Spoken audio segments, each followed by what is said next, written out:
Welcome, everyone. We're very glad to have this high degree of participation. Chiara, we have most people in, I assume.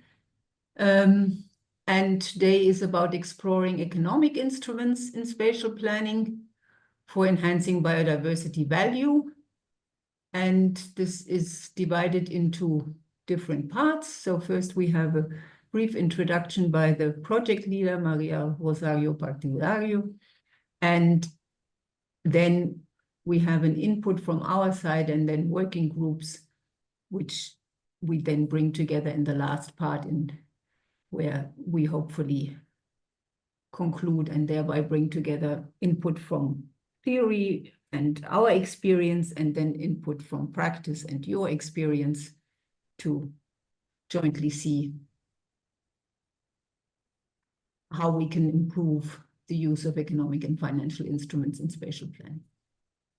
Okay, over to you, Maria.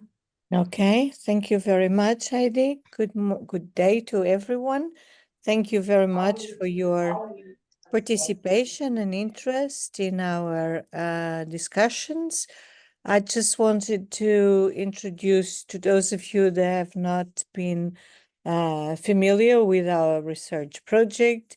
BioValue is an Horizon research project that aims to safeguard and increase biodiversity in spatial planning practice. And for that purpose, it articulates or aims to articulate three instrumental perspectives for a combined action for transformative change. The three different instruments are the object of different webinars. We had the first webinar with the spatial planning and management instruments, a second webinar with environmental assessment instruments, and now the third webinar, which addresses the economic and financial instruments. So in this case, we will be discussing in particular, so each of the webinars in a way have been, the purpose has been to reach out to different experts and target groups that may have an interest or have practice within not only biodiversity, but the specific instrument that is being discussed. And with this, we invite contributions to discuss how these instruments can actually help in increasing the value of biodiversity in spatial planning. So today, we're talking about economic and financial instruments, so exploring these instruments in spatial planning to enhance biodiversity value. And as Heidi has mentioned, there will be different parts in this webinar, and at this point I think I should pass it on over to Heidi. Thank you.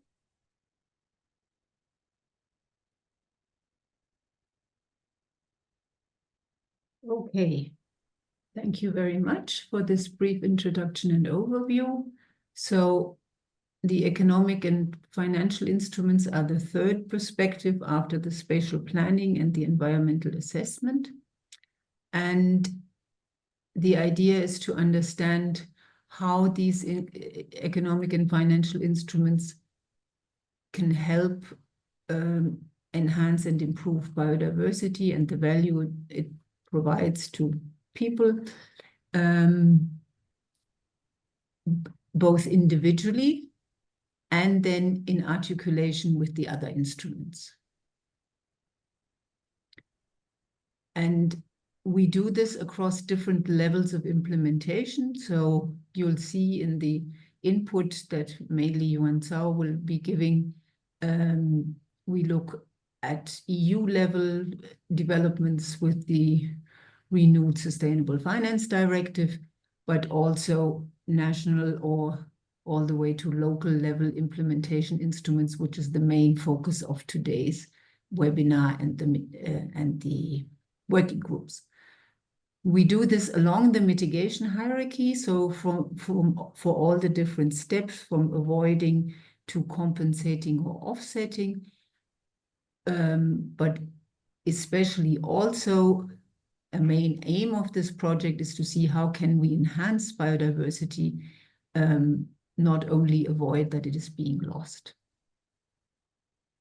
So for this, maybe a brief definition, we understand economic and financial instruments as public or private mechanisms that provide incentives or disincentives to motivate that different stakeholders change their behavior, and thereby these instruments hopefully contribute to desired policy objectives. E come mai? Very generically, in our case, the policy objective is to enhance biodiversity, but of course not at any price. This is embedded in the idea of transforming society and transforming spatial planning so that we reach a more sustainable and balanced state, which is sort of a precondition for biodiversity enhancement as well. And they can take many forms, these instruments, such as taxes or tax relief. So a municipality can charge tax or give a tax relief if certain conditions are met. It can be subsidies or payments by the municipality, but also by private actors under certain conditions. It could be tradable permits. So in, I think, Portugal, there's a lot of discussion on development rights and being able to trade development rights. Or there are green loans, so there can be specific programs for nature-based solutions such as green roofs or tree planting, etc. All of these measures fall under economic and financial instruments, and there are several more. We've come up with a generic classification of 20 different approaches.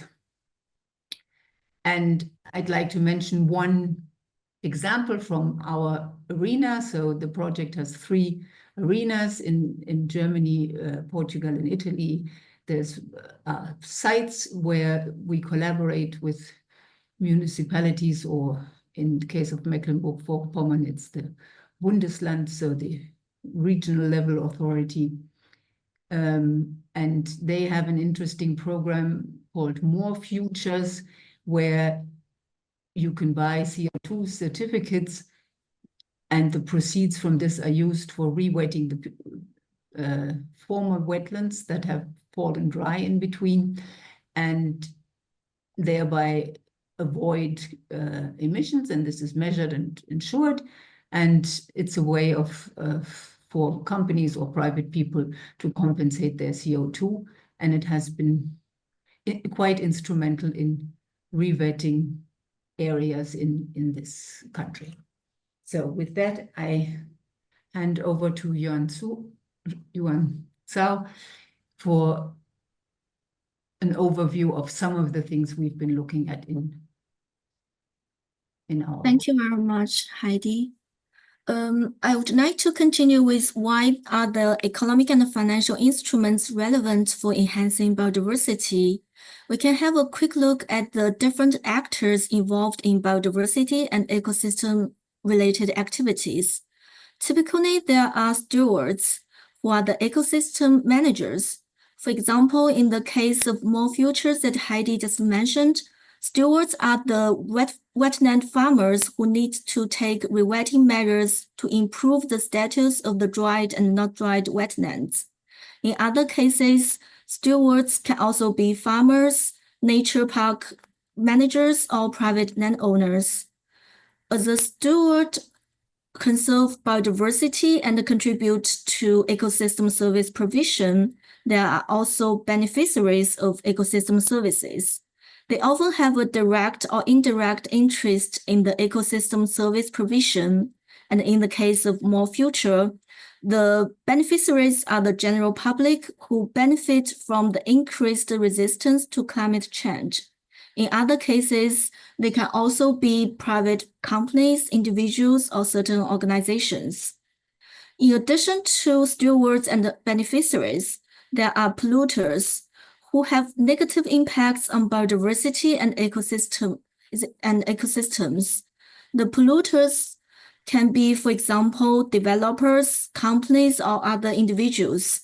The participation of these three types of actors in economic activities often causes issues of externalities.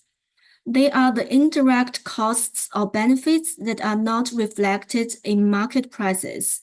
For example, market price often does not fully capture the environmental and social benefits of the conservation measures to the society, and it also does not account for the external costs of economic activities to the society and the environment.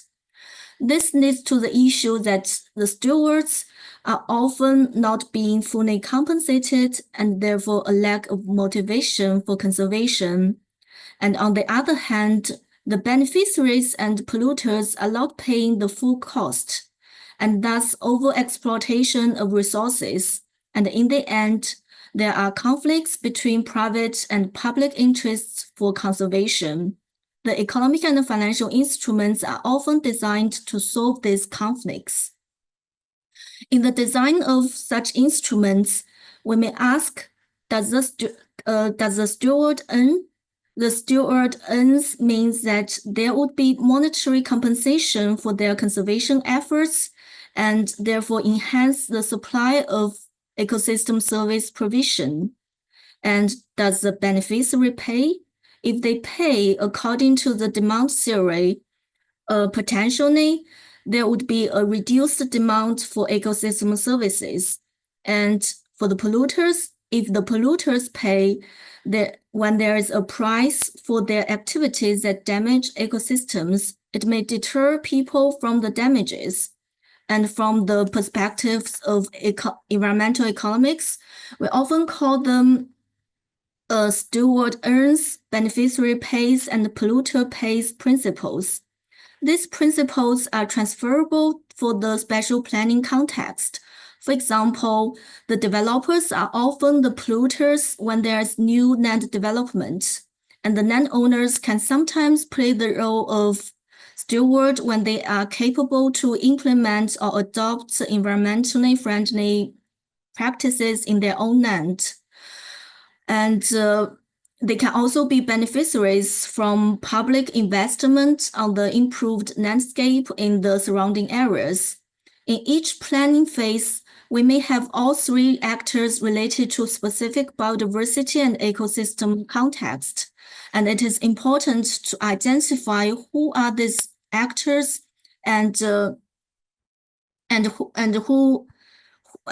which actors have the capacity to take actions to make changes. And we are looking forward to further discussing this with you later in the breakout room 3. Currently, in the context of spatial planning, the economic and financial instruments are often used to manage trade-offs between environmental, economic, and social objectives in the form of net value capture tools. They often do not have direct linkages to biodiversity enhancement, although there's a large potential here. For example, theoretically, the economic and financial instruments such as green credits, green investment funds, or tax reliefs, they can be used to facilitate the implementation of nature-based solutions in cities. In the BioValue project, we analyzed the 24 generic economic and financial instruments for biodiversity with criteria related to spatial planning and their potential impact pathways towards transformative change ambitions. And we conclude that there are two major entry points for economic and financial instruments in spatial planning. Firstly, they can be used as additional options for enhancing biodiversity values. For example, provide private funding options or bind biodiversity targets explicitly with land developments. Secondly, as explained previously with the environmental externalities, economic and financial instruments can provide solutions to address conflicts between conservation and interests of private landowners and developers, for example, through tax relief or conservation easements. However, we also acknowledge that economic and financial instruments are not silver bullets, and they will only have limited impacts when they are used alone. Combining economic and financial instruments with other instruments such as regulations or legally bonded biodiversity objectives might be more efficient and may have higher transformative potential. For example, regulations of mandatory green roofs on new buildings could risk placing additional burdens on developers, which could ultimately shift costs to consumers and negatively impact socioeconomic inequalities. However, we can also design economic and financial instruments associated with such regulation. For example, we can set up tax relief or subsidies for developers or buyers to support the effective implementation of green roofs and to some extent reduce the general resistance to the green roof policies. And as there are always different actors involved in the process, the careful design of economic and financial instruments is also very important. We need to pay attention in design to reduce rather than increase socioeconomic inequalities, and also be careful about the risks of motivation crowding out, which means that after the project, without monetary incentives, whether there would be a decrease in intrinsic motivation of the stewards for biodiversity conservation. And as Heidi just mentioned, under the BioVenue project, we also analyze policies and instruments across different levels. In particular, from the EU level, we see that the EU renewed sustainable finance strategy has opened new potential for spatial planning. The strategy provides an example of potentially combining economic and financial instruments with different regulations, directives, and guidelines. It promotes a classification system that the EU taxonomy regulation that defines sustainable economic activities at different levels, and a disclosure framework that sets up social and environmental reporting requirements for companies and financial market participants, and investment tools that support transition and sustainable finance. We would like to present some preliminary ideas on the potential implications of the strategy from the perspective of different actors involved in spatial planning. For example, for the regulatory authorities who define the binding legislation and regulations for spatial planning, with the information on sustainable activities and investments provided by the taxonomy and the disclosure regulations, local and national regulatory authorities could potentially update the binding regulations on biodiversity and ecosystems for spatial planning, and to legally link concrete biodiversity targets with specific sectors.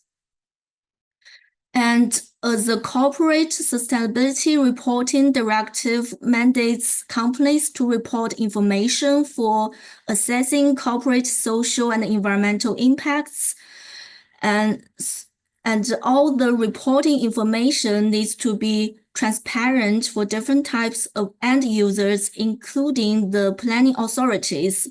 Based on this information, potentially, the planning authority could develop innovative measures and schemes to support environmentally sustainable activities. For example, to define a taxonomy-aligned industrial zone that only grants entries to companies with environmentally sustainable practices.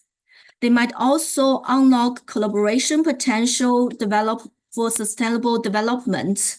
For example, normally circular economy could benefit from a specific spatial configuration that strengthen the circulation of products and materials among different businesses and customers. And from the investment perspective, the financial organizations such as the trust funds or biodiversity foundations, investment banks, they always have to transparently report their contributions to sustainability under the Sustainability Finance Disclosure Regulation. They might also be interested to increase their own targets for sustainable investments. And for example, they could design financial products that contribute to specific conservation measures relevant to spatial planning.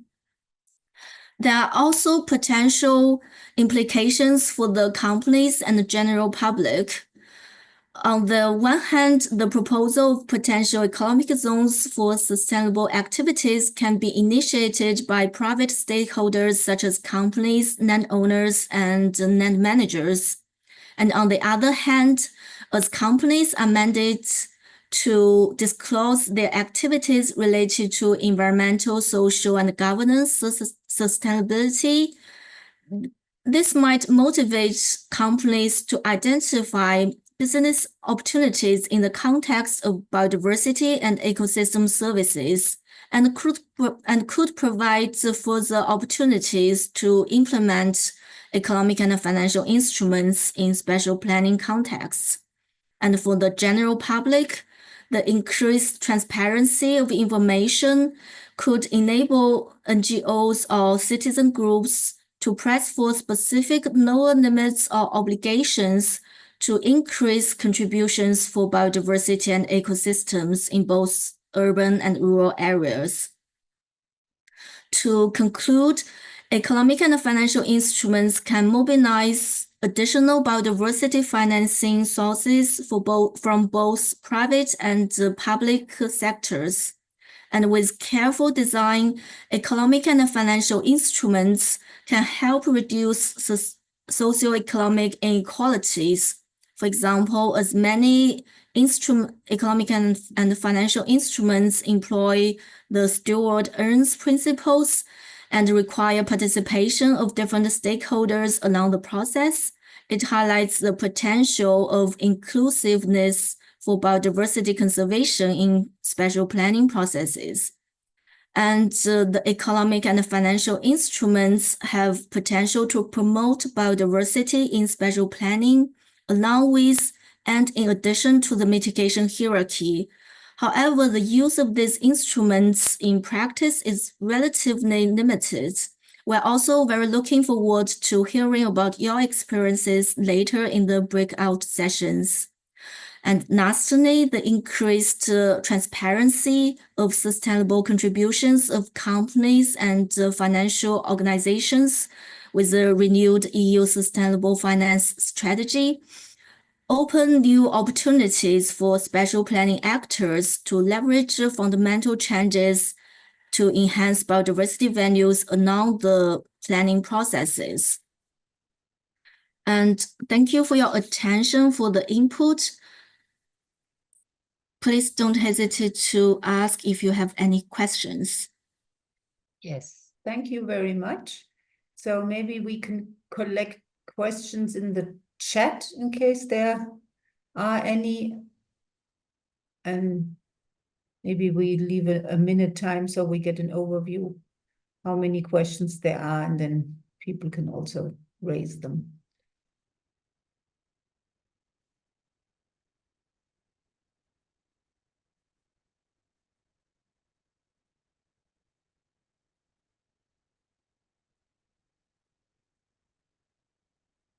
Shall I stop sharing so we can see raising? Yeah, that helps. Although I do see the chat and don't see any comments yet.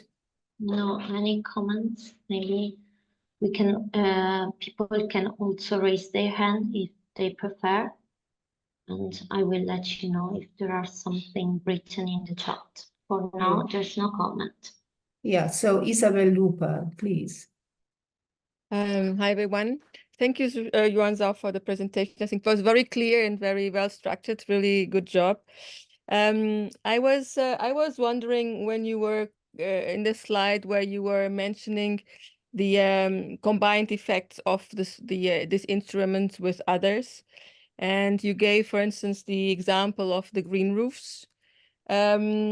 I mean, and you said, well, there might be some imbalances with other people that are paying. But there are some, and getting back to your green roof example, the green roofs don't have only a benefit for everyone. They have a benefit for the person or the people that do it themselves. They has energy benefits for the building. It can have additional use on the top of the building. So there is also differentiation between those benefits that are only practiced for the general public and those that have a specific benefit also for those that implement it. So I was wondering how you introduce that in that balance, and because there are different kinds of ways of persuading people also to act. And I was also in the very same slide, I was also questioning not the combined effect, as you mentioned, not only with the regulations and more normative tools, but also with informal and educational tools, with those that can also cause behavioral change from the people in general. So if that would be, how did you or did you think about that kind of combination? Thank you. Thank you for your question. So for the example of green roof, that was only one possibility, because I have heard from other cases that in some cases there's a resistance for developers to implement the green roofs because it causes extra costs for them. And so this is only one opportunity I see here to combine it with certain economic and financial instrument that could potentially help reduce the resistance. And of course, in other cases, it can be other instruments combined with either regulations or, as you said, or in some other informal instruments. For example, in many cases, so the payments for ecosystem services was once very popular for the government to implement such schemes. And in many cases, it doesn't really help improve the ecosystem itself at that time, but it also have benefits to increase people's awareness to really for conservation. So it can be, I use the regulation as an example, but it can be combined with all type of different instruments. Yeah. Heidi, do you want to? Well, I could add that, of course, in the design of payments or of subsidies, you can take into account the private benefits and not pay a full subsidy. Are there any other questions or comments before we move to the breakout groups?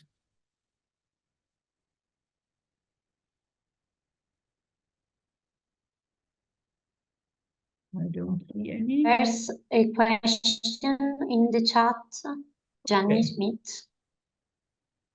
May I say something? Yes. Thank you, Yuan Zhao, for your presentation. You, in the beginning of your presentation, you have isolated 3 types of actors: the stewards, beneficiaries, and polluters. And I was thinking that, for instance, in mobility and transportation, we have the same problem, the problem that many of us are simultaneously car drivers, pedestrians, and using biking.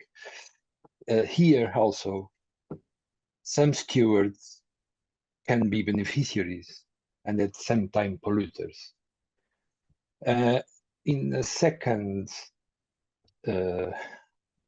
my second argument is related with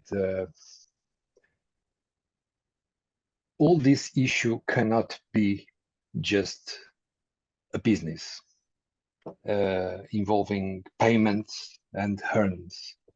So it could be useful to choose a kind of new actor, a fourth actor that could be the collective interest, the society that mobilizes different things and can be useful to express thresholds, limits. Because as you know, there are some behaviors that cannot be tradable. Well, it's my reaction related with your three types of actors. I don't know if you understand me, but it's my preoccupation related with a kind of common cultural interest. I'm sorry, I have the video closed. That I think should be considered also a kind of actor or a kind of interest. I don't know. But that's all. Thank you. Would you like to say something, Gonzalo?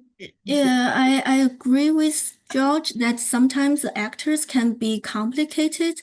And for example, in case of farmers, they are at the same time beneficiaries from the food provision of their land. And if they take some like not environmental friendly practices, they are actually destroy the farmland. But they can also take good practices. So in designing of an economic and financial instrument, it's more like the activity that we are analyzing to see a clear role of certain type of stakeholders.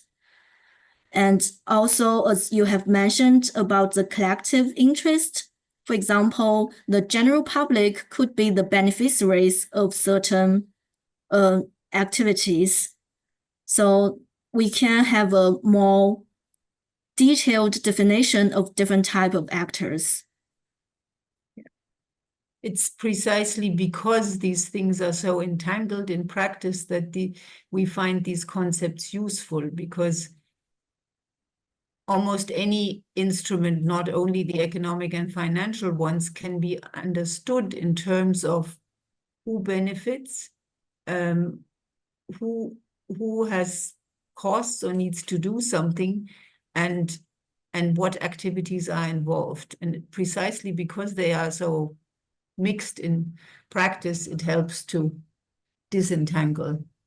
And as Isabel pointed out, design an instrument so that the own benefits you have as steward are not paid for by the public. Yeah, I understand. So, Yonsao, can you say something to the question in the chat? In what stage the implementation of the taxonomy and sustainable finance strategy are? Yeah,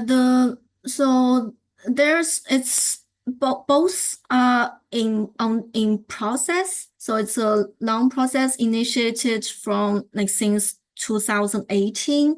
And for the EU taxonomy regulation, it was firstly adopted in June 2020, but so they have published at the beginning guidelines for the implementation of the first 2 climate objectives, but only last year they have published the directives for the remaining 4 environmental objectives. And there are also ongoing amendments on the taxonomy. So it's an updating documents. It's not something that's once out, then it's done. It's more like working documents of experts from the EU level, a collective effort on developing the taxonomy regulations. And for the sustainable finance strategy in general, I think last year there was also a because the disclosure regulations were also, there have been different directives published for since 2020, and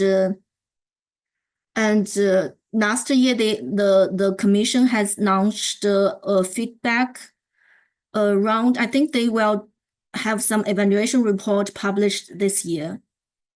Yeah, and the Corporate Sustainable Reporting Directive requires large companies to report at the end of this year for the first time.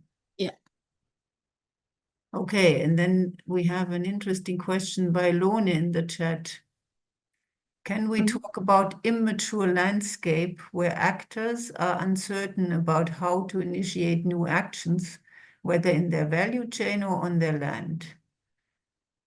So people might not know what to do, what they can do, and how to measure the results. And due to lack of standardized tools, especially, yeah, there's some for CO2, but even for CO2, it's not always clear. So our perspectives on how an investor will assess whether a company has done enough for biodiversity, and financial institutions. Yeah. Yeah, as Yuan Tsao has pointed out, all of this is evolving and it is happening right now. In fact, I was discussing, I mean, companies are required to report their impacts. And there are many different metrics around, many different systems, many of them working with averages. That will be only a very first step. So it's now, to me, that is a first crucial question is, will we reach a stage where the impact reporting is really something to be taken seriously? Or will it turn out to be some sort of a greenwashing because you can place some averages and then it doesn't have an effect on your company and your own practices and activities?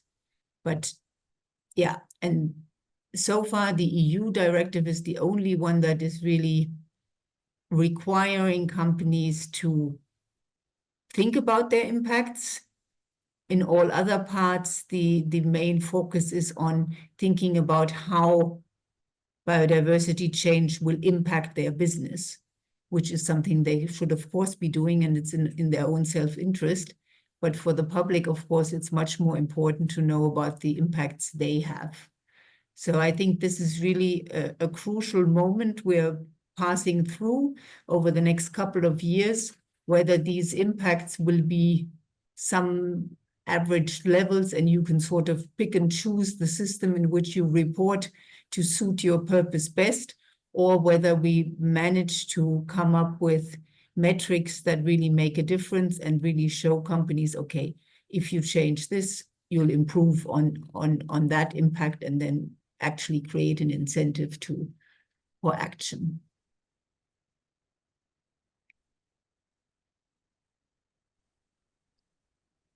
Any further questions? Otherwise, there's a question from Francesco Siga in the chat, Heidi. I don't know if you already had the chance to read it. It's before the Lones one. If you want, I can read it for you. to what extent do we plan to implement? I'm not in a position to implement anything. I'm afraid I don't understand the question.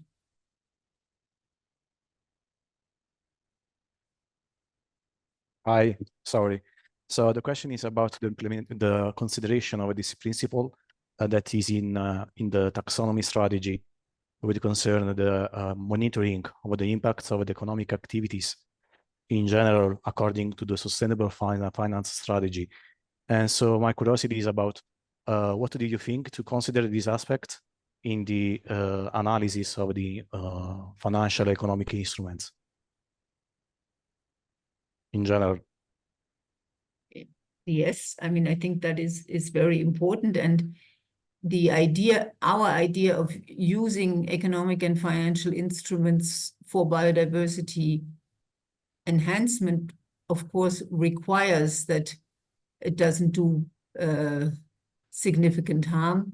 And within our transformative change framework, we also look at socioeconomic inequalities, which are also an important driver of many of environmental problems, and try to, I mean, we would not classify something as transformative if it does significant harm in a social or environmental sense.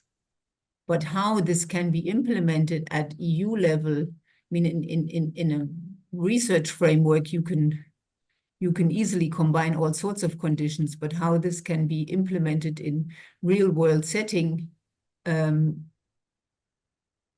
sufficiently oblige actors to adhere without making it impossible for them to move, that is, of course, a different challenge. Okay, thank you. Maria, and then I'd really like us to stop this because the breakout groups provide so much more opportunity to discuss.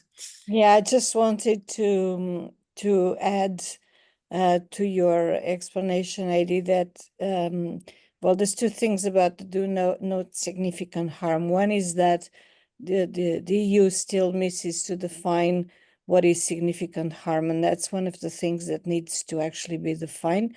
And second, there's a lot of emphasis being given to the mitigation hierarchy in BioValue, and the fact that we are pointing towards avoiding negative impacts and working in a way that it creates benefits and creates value for biodiversity. I would say that that's a foundational principle that we have in BioValue, that through mitigation hierarchy should be contributing to the no cause of significant harm principle of the sustainability principles. Thanks, Heidi. Thank you, Mahia. And just one quick information, if you are interested in what we have been doing in BioVenue, there's also the BioVenue website where we have published all our project reports, and also the Zenodo community where we have published also the reports and the data that we have connected during the project. So if you are interested, there are further information here. And let's move on to the breakout sessions. We have in the registration process, we have already informed you of 3 main topics for the breakout room discussions. And we have distribute all the participants into 3 rooms with different topics. So the first 2 rooms will be discussing what instruments theoretically have the potential to facilitate biodiversity enhancement in spatial planning and examples in practice. And then the third one will be discussing the factors preventing the use of economic and financial instruments in spatial development practices and the actors and actions needed for the future. I think Chiara will assign us to the different breakout rooms. I will open the rooms and you will be sent automatically to the breakout session. So you do not have to do anything. And for those of you who are not assigned, I'm sure Chiara can then help. Yeah.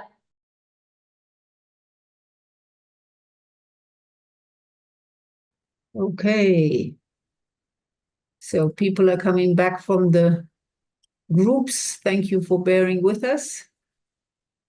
And thank you for your active participation.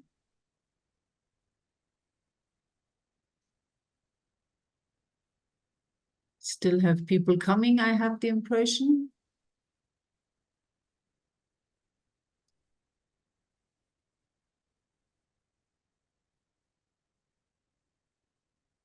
Okay. Looks like the last group is now also joining us.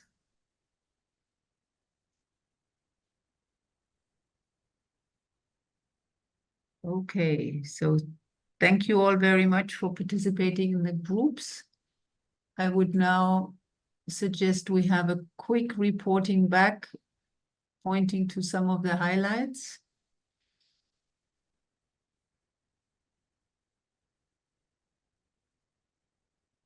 And I could start with our group that was discussing or sharing experiences with instruments that theoretically have the potential to facilitate biodiversity enhancement and some examples in practice. And yeah, payment for ecosystem services, I think, doesn't need explanation. Biodiversity credits is a system similar to CO2 credits, where people can earn for contributing to biodiversity enhancement, mainly companies. Then we have blended finance instruments for private green development. So private and public sources financing certain measures. Not easy to manage, but there is some potential there.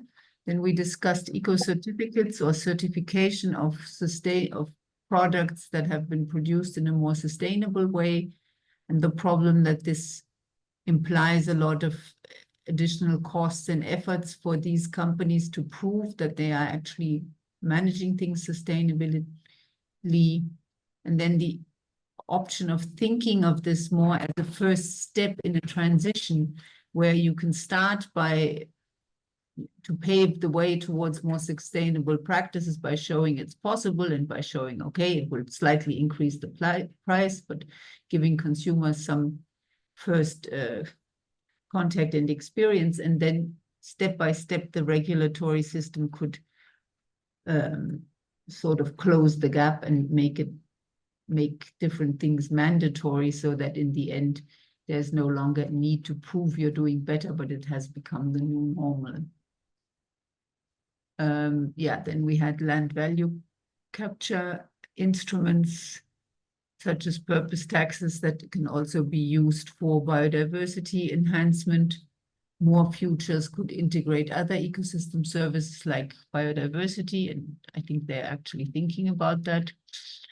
And then the per equation model was new to me, but it's basically the idea that, and it's common in terms of development permits, if something is turned a building area, certain areas will have the possibility for single houses and others for multi-story houses, and costs and benefits are of course distributed unevenly. So this is a way to equalize these, but that this could also be expanded, and there are some first experiences with integrating ecosystem services into this equalization and payment. And then we had a couple of practical examples, like from London and from Milan, that has, okay, now I get it. You replace the Milan example with the link. So where basically private, either businesses or all stakeholders in the case of Milan, can finance and contribute to implement certain measures in terms of green space management or creation. And the proposal in Portugal to massively set up payment for ecosystem service schemes to move from eucalyptus to more native trees, but that is also only initiating right now, but has potential. Similarly, from Portugal, the models of group farmers, farm management, where especially smallholder farm plots that have been abandoned are grouped together and then are jointly managed. And this also enables, of course, more biodiversity-friendly measures to be incorporated. So maybe I leave it at that to leave the floor for the second group. Thank you very much for all these contributions. Okay, thank you, Heidi. So in the second group, we also have many discussions on some we didn't limit the instruments to the economic and the financial instruments, but we rather have a general discussion on instruments. For example, from theoretical part, there's the concept of transferable development rights for ecosystem services, but we didn't really find many examples in practices. And we also discuss about the new tools for spatial planning, for example, the geo-design tool approach that relies on data and technology with real-time feedback. And also there's also one very important observations from the group that we see the potential of spatial planning to bridge different initiatives and pooling budgets for mitigation or biodiversity related measures. For example, in Denmark, there's different type of initiatives such as climate forest funds and funding supporting biodiversity and nonlinear infrastructure. And currently they are not very much involved with spatial planning, but there's high potential if we can have if the planning authorities have also taken into account those different initiatives, and maybe we could have a more comprehensive picture for improving the biodiversity. And there's also another observation that from the theoretical part to the practical part, we should always keep in mind about the different context. It might be different, an instrument might look different in, for example, rural or urban contexts. And we need to always pay attention to the case-specific implementations. And we also discussed a little bit the issues about the mismatching of funding and the plans. Sometimes there's funding, but the plans only comes in like many years after that.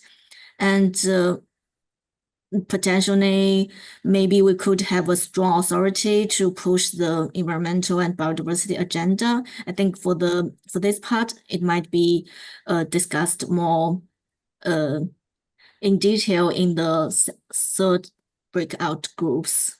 I hand it over to Carla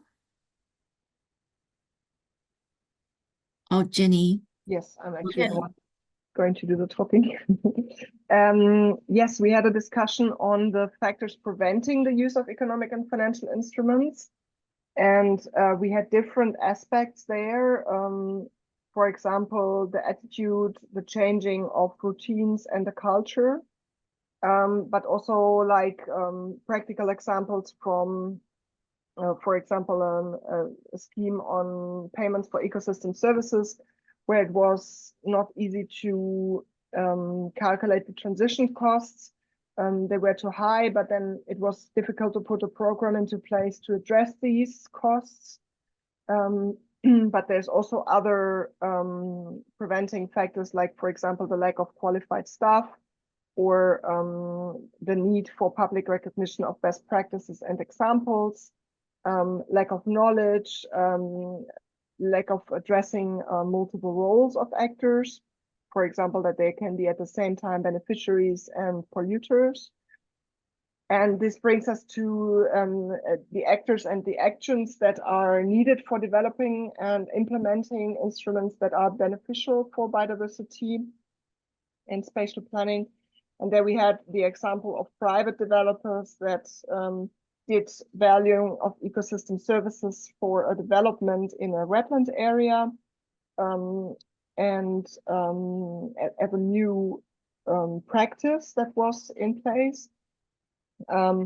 The example that the public administration can actually be a steward itself in designing these instruments in a way that take biodiversity into account and learning from best practices. We had the example of a public-private utility companies or consortium. They are in charge of maintaining irrigation infrastructures, and there the idea was that a fee that is paid to the landowner, the landowners need to pay a fee into this consortium, and there could be, for example, a tax relief or a discount on the water prices for certain actions that could then be done with the consortium to have a greater impact, and a collaboration with the urban planners and the municipalities would be needed. Then we had a discussion that we actually have a need of actors in different places and sectors to have a multi-focused disciplinary background. So we were talking a little bit about education at unis, but also at schools. So the more sustainable land use becomes like a new norm. And we were discussing as well how local communities can be included. So both top-down, but also bottom-up initiatives are needed. Another example was a consortium of landowners in a fragmented forestry area that was selling carbon stock certificates to companies. So very concrete example again, and also a utility company starting with environmental initiatives and changing management and value. So again, the circle closes with the factors that are preventing and the actions that are needed. They are of course interplaying. So this would be the reporting back from group 3. Is there anybody who wants to highlight anything else that I maybe missed? Thank you very much. Yeah. Any additions or general comments, question, or final remarks? I think we are running out of time slowly.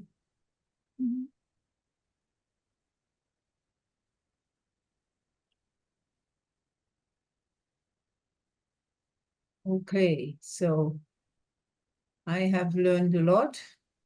Thank you very much. And I hand over, I think, to Chiara, who will thank you. take us through the last 3 minutes of this webinar. Yeah, thank you so much. I will need just a few more minutes from you. I will share my screen. We prepare a Mentimeter with just a couple of questions about the topics you are interested in, your preferences, and your preferences in terms of channels and sources of information. So right now I'm sharing my screen, and you should see my screen. Can you confirm that you can see my screen? Yes. Perfect. So we prepared this Mentimeter. You can use the QR code, or you can use the link with this code, and I will copy also in the chat the direct link, and you can join the questionnaire and enter the code that it's written in the screen. Okay, perfect. I can see people. Okay, I will give you just some seconds to enter the questionnaire.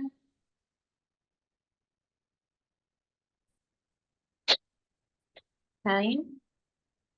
So I will move to the first question that, as I was saying, is about the topic of this webinar, your interests and your preferences about further information. So we are asking you to indicate your preferences in terms of future information. So I can see some people already filling in the questionnaire. A lot of people interested in instruments that can enhance biodiversity in spatial planning. Some other in potentials of the EU renewed sustainable finance strategy. Okay, let's allow some more seconds to allow people answering this question. Okay, I saw that some people already left, so maybe we can send them a follow-up mail, and I can see more or less 20 people answered the first question, so maybe I can move to the following one. There are 19 people, yes. So I will move to the second one, the second and last question, so it's very quick. Which are your favorite sources to retrieve information on biodiversity and spatial planning? Here we are asking you to provide us with examples of networks, for example, research bodies,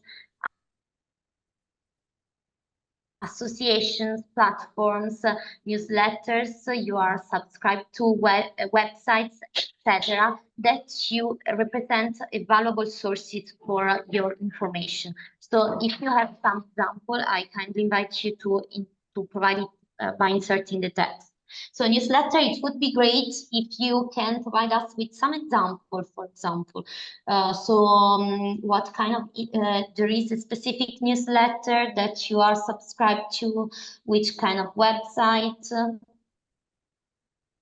which kind of network. So we need some practical example of these sources, not just the general category. So if some practical examples come to your mind, very interesting, for example, the practice platforms. If you have some valuable examples that come to your mind, please insert it so that we can assess them and make sure that information about our work are featured on these platforms, newsletters, and so on. For example, article, scientific paper, if you have some specific journals, magazine that you rely on, it would be really useful. I can see Lincoln Institute, for example. Thank you, that's interesting. I will allow some more seconds to provide us with several inputs, and then I will colleagues, yes.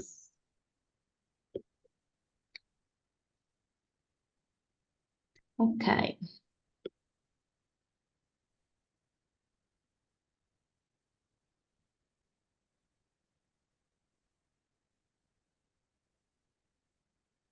Website. Okay, so I can see there are some useful information. Thank you so much. That's all from our side. It was quick as I promised. Thank you for participating in the webinar and in this quick survey. I don't know if Wanzhao or Heidi want to add something more from my side. That's all. Thank you for this meetings. Just also to thank you and stay tuned for the next webinar, possibly on transformative change. And we will send the report of the webinar, including the discussions of different breakout room sessions later to everyone. Thank you. Bye. Bye. Thank you. you. Thank you. Bye-bye. Bye. Thank you. Bye. Thank you. Thank you. Bye. Thank you.